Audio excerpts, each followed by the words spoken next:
इनका सबसे पहला रूप है शैलपुत्री। शैलपुत्री अर्थात पर्वतराज हिमावन की पुत्र। इनका वाहन वृषभ है और इसी कारणवश इन्हें वृषारुधा के नाम से भी जाना जाता है। नवदुर्गा का दूसरा रूप है ब्रह्मचारिणी। ब्रह्म अर्थात तपस्या, चारिणी अर्थात आचरण करने वाले।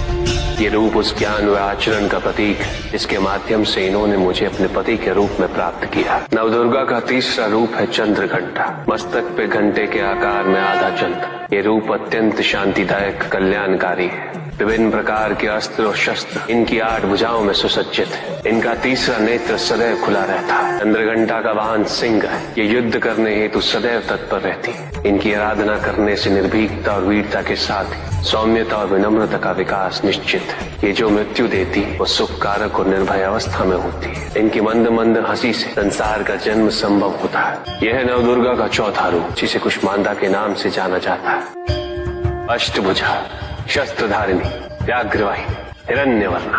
केवल यही है जो सूर्य के भीतर लोक में वास करती है। 10 दिशाएं इन्हीं से आलोकित है। जिनकी कृपा से मूर्ता भी ज्ञान सागर में परिवर्तित हो जाती वो है स्कंद माता अर्थात तुम्हारी माता। नवदुर्गा का 5वां रूप सिंह वाहिनी और इनकी उपासना द्वारा मोक्ष का मार्ग सुलभ होता है। जिस रूप में इन्होंने महिषासुर का वध किया वो कात्यायनी कहलाता है।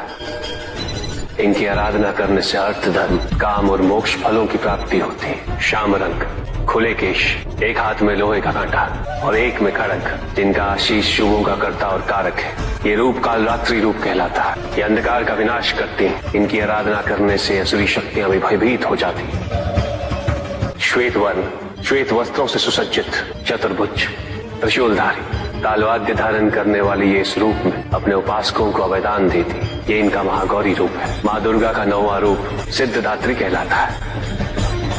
प्रकम्य, अश्वित्व, अशित्व, ये 8 सिद्धियां केवल इन्हीं की कृपा से प्राप्त हो सकती। मेरा अर्धनारीश्वर रूप इनके सिद्धदात्री रूप की ही देन है।